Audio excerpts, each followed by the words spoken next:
Hello student, कैसे हैं आप लोग। तो स्टूडेंट, आज की इस वीडियो में जनरली हम लोग बात करेंगे जेई मेंस अप्रैल सेशन का जो आज एग्ज़ाम हुआ है शिफ्ट फर्स्ट, उसमें हम लोग केमिस्ट्री के क्वेश्चंस के बारे में बात करेंगे। तो कुछ क्वेश्चन हमारे पास आ चुके हैं।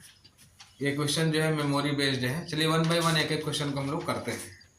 जनरली स्टूडेंट, जो केमिस्ट्री का क्वेश्चन अभी तक मेरे पास आया हुआ है जो है, याद रखेंगे आप लोग स्टूडेंट, जेई मेंस 2 अप्रैल शिफ्ट फर्स्ट केमिस्ट्री के क्वेश्चन के बारे में हम लोग डिस्कस करेंगे। जनरली जो क्वेश्चन अभी तक आया हुआ है स्टूडेंट, ये मॉडरेट है, ना बहुत ज़्यादा टफ है ना बहुत ज़्यादा क्या नाम है सिंपल है, मॉडरेट पेपर। इसको हम लोग डिस्कस करेंगे। जैसे क्वेश्चन नंबर फर्स्ट है, हमसे कहा जा रहा है विच of the following is correct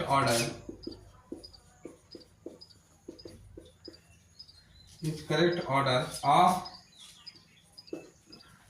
basic strength of amine in aqueous medium. इसमें 4 ऑप्शन दिए गए स्टूडेंट, याद रखिएगा। पहला ऑप्शन हमारे पास जो दिया गया था, इसमें जो है CH3NH2 CH3 का होल ट्वाइज NH CH3 का होल थ्राइज NH3, पहला ऑप्शन था। दूसरा हमारे पास दिया गया था स्टूडेंट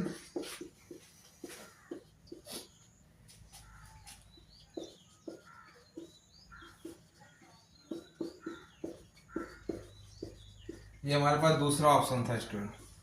और जो तीसरा ऑप्शन हमारे पास था स्टूडेंट, वो था CH3 NH2 NH3, उसके बाद हमारे पास था CH3 का होल ट्वाइस NH, और लास्ट हमारे पास था CH3 का होल ट्वाइस N।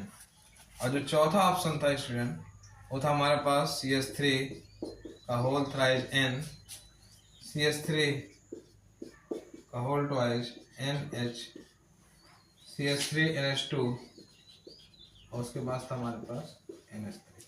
ये क्वेश्चन था स्टूडेंट। इस क्वेश्चन को अगर आप जानना चाहें तो आप चले जाएं, जो है आपके पास दिया गया होगा NCERT में एक टॉपिक दिया गया होगा बेसिक स्ट्रेंथ ऑफ एमीन, वहीं से ये क्वेश्चन लिया गया है। जब उस पूरे पैराग्राफ को आप पढ़ेंगे तो वहाँ पे 2 तरह का कंसेप्ट स्टूडेंट दिया गया है। पहला कंसेप्ट दिया गया है basic strength in gaseous phase, जिसमें प्लस आई इफेक्ट का ऑर्डर दिया गया है हमारे पास।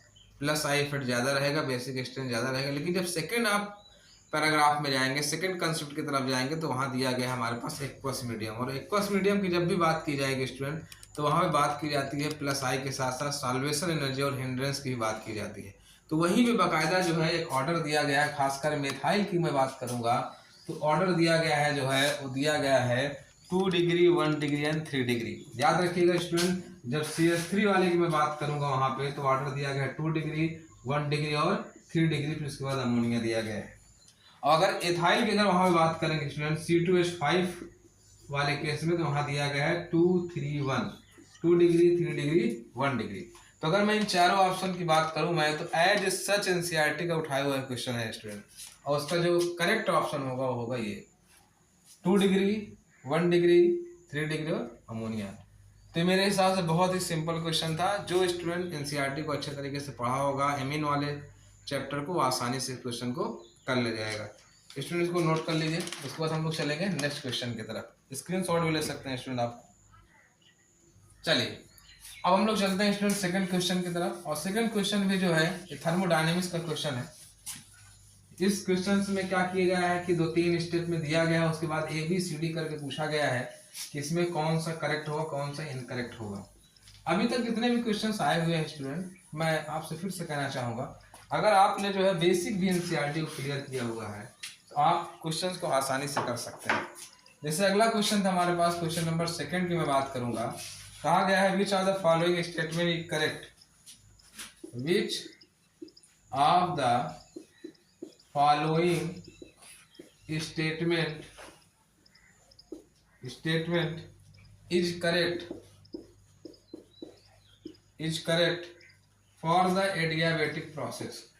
फॉर द एडियाबेटिक प्रोसेस मतलब आपके पास कुछ स्टेटमेंट दिए गए हैं, आपको इसमें से करेक्ट जो है एडियाबेटिक प्रोसेस के लिए बताना है। पहला जो हमारे पास दिया गया स्टूडेंट, वो दिया गया है जो है molar heat capacity is 0।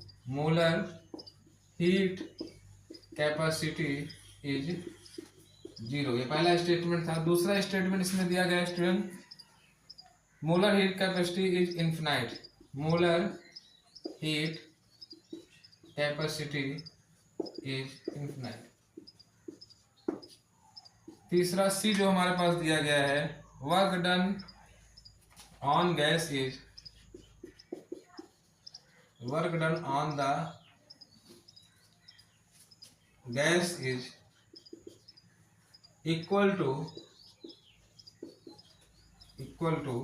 Increase in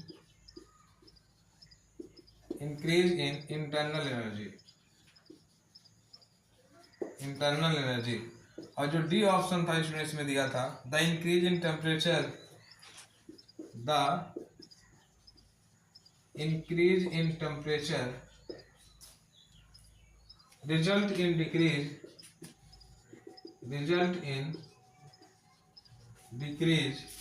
in internal energy। अब इसके ऑप्शंस कौन दिए थे? पहला ऑप्शन था student A and C only.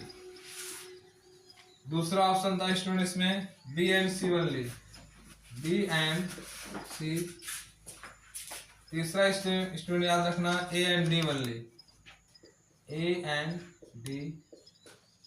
और चौथा ऑप्शन था student none of these, none of these. ये हमारे पास दिया गया था स्टूडेंट। अब आप इसको देख के आप खुद बताइए जो है क्या ये क्वेश्चन बहुत ज़्यादा टफ था। अब इसमें अगर बात करेंगे एडियाबेटिक प्रोसेस की बात की जा रही है, मतलब हीट कांस्टेंट रहेगा। इसमें हम लोग बात करेंगे क्यू बराबर क्या आ जाएगा 0, तो मोलर हीट कैपेसिटी क्या आ जाएगी स्टूडेंट 0। अब अगर मोलर हीट कैपेसिटी 0 है, अगर ये वाला सही है, इसका मतलब ये क्या हो जाएगा, रॉन्ग हो जाएगा। Work done on the gas is equal to increase in internal energy, ये करेक्ट है। ये वाला तो रॉन्ग हो जाएगा आपके पास, डी वाला। कौन सा? The increase in temperature result in decrease in internal energy. तो इसका करेक्ट ऑप्शन जो इसमें होगा स्टूडेंट होगा पहला, ए एंड सी ओनली।